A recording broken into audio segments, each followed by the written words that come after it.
Hi, friends. My name's Lee Mason. I'm currently the cruise director aboard the Carnival Celebration. I come all the way from a tiny little town called Barrow-in-Furness that no one's ever heard of. They make nuclear submarines, and growing up in that town, I wanted to work in entertainment, so I quickly left. And I've been working for Carnival for just over 6 years now, and this is ship number 12. Wow. Yeah. And on that note, could you take us back to when you started working on ships and, became a cruise, and how you became a cruise director? Oh, yes, I can, and it's a wonderful tale. So I had no interest in working on cruise ships, if I'm honest with you.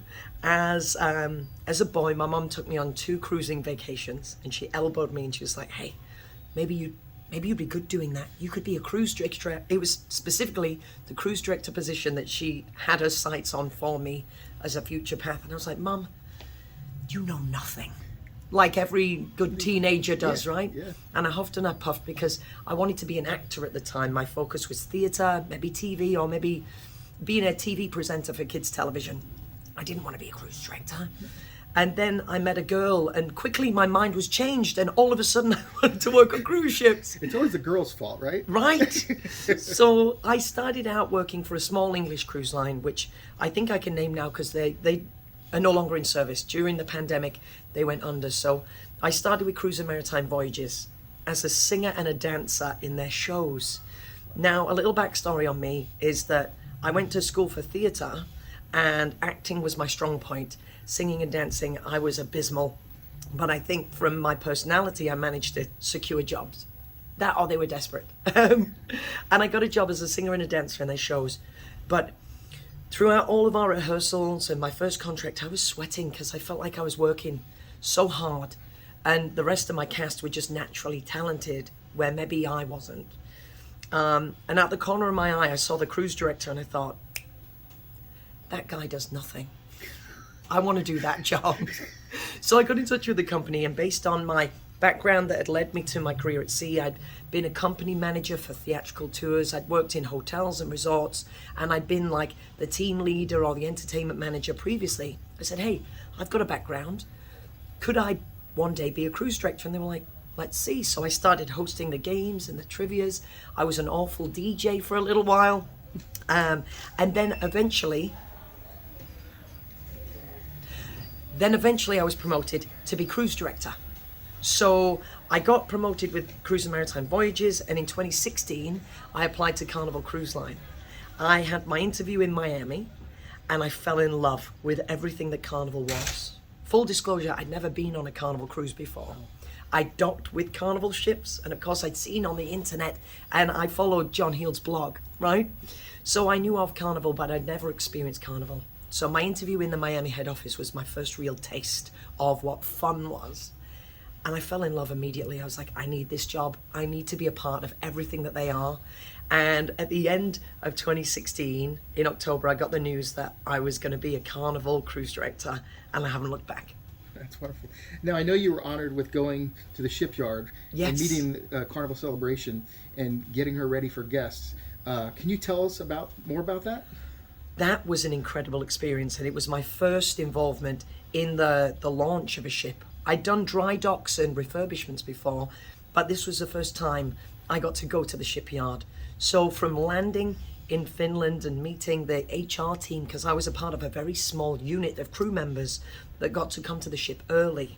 So I saw the ship when it was a construction site, right? Yeah. When there was scaffolding holding up decks. There was no carpet, the light fittings were dangling into spaces. And to see that, and I made a point of taking all of the fun squad around the ship to see it in that phase, because I knew from that moment that it was going to be a very special experience, seeing the birth of what we now have, seeing the day-to-day progress of the ship starting to take shape, and then that day when we received our first guests, to feel it breathe its first breath and come to life. It was out of this world. It was a little nerve-wracking at times. I'm not going to lie. There was days when we were like, we haven't got long left. Is this going to be ready? And it was. The construction teams worked around the clock. And then the hotel teams and the auxiliary teams came in to put everything together. So when we left Southampton, we were good to go. And I was so proud of everything that we achieved, even in those first few weeks. It felt like a huge journey when really we hadn't arrived at the destination. We were just setting off. But it was incredible. I loved it. I loved every second. And I know you made history by going to Southampton. Yes. And I think someone special was on board with you. My mom. Yeah. My mom is deathly seasick, right? She'd get sick on a boating lake. So for her to commit to come on a transatlantic in November was a big deal. But she said to me, son, this is going to be like the pinnacle of your cruise directing career, to have the honor of not only launching a new ship, but the 50th anniversary vessel for this company, and to sail from Southampton, which, working for Carnival, is a rarity to sail from the UK. Yeah. She said, I can't pass up this opportunity. And I'll be honest with you, I tried to get her a crew discount, but because it was the first cruise, of course, priority had to go to all of the guests, so she paid full price. She booked herself on knowing that there was a high potential of her to be seasick, and guess what, Mum? She wasn't. She made it.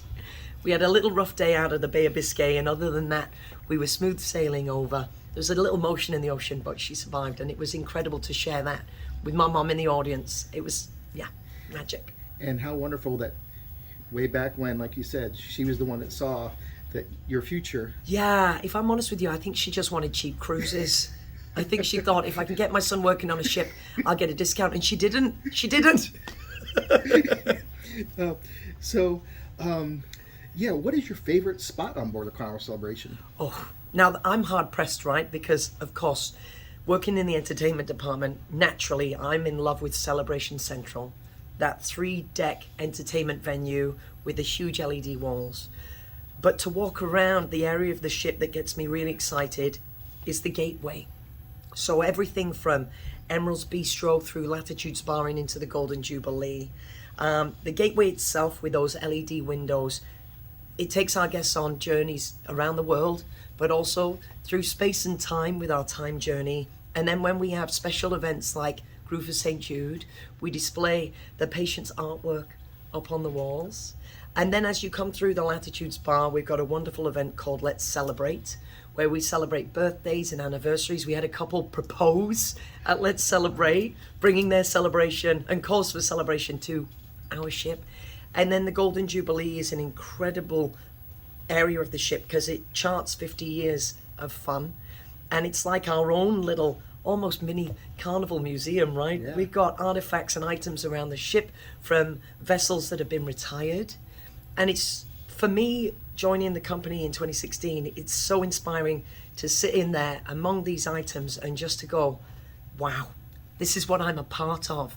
And although I've had a very short 6 years with the company, to realize the part that I play, and I'm kind of surfing the wave of everything that was done before us, all of those incredible vessels that started it all, like the original Mardi Gras, the original celebration in '87. Yeah, it's got to be the gateway. Now, with so much going on and happening, what are must-dos for guests that are going to cruise on this ship in the future? Oh, that's an easy one. Absolutely everything. You can sleep when you're at home. But must-dos, I'd say you've got to ride Bolt. We have the second roller coaster at sea, or the first roller coaster at sea, however you want to phrase it. Bolt on Mardi Gras was the first, and we have it here. And it's out of this world. If you don't know about Bolt, you get on like a motorcycle type vehicle with a throttle and a boost button, and you get to rip around the funnel of the celebration 2 times with a passenger in tow. It's out of this world.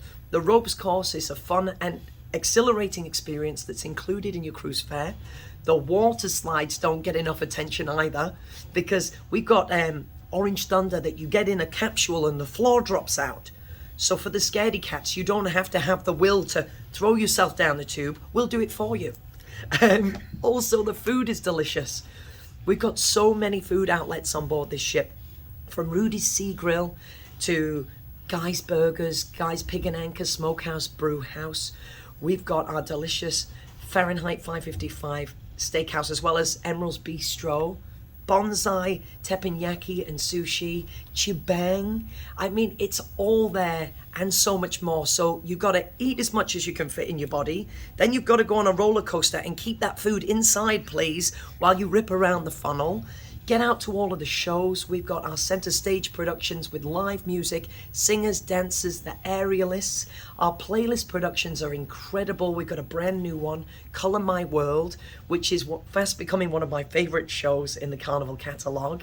It's like theater, and having a background in theater myself, I love to sit and watch a show, to get lost in a story, to feel.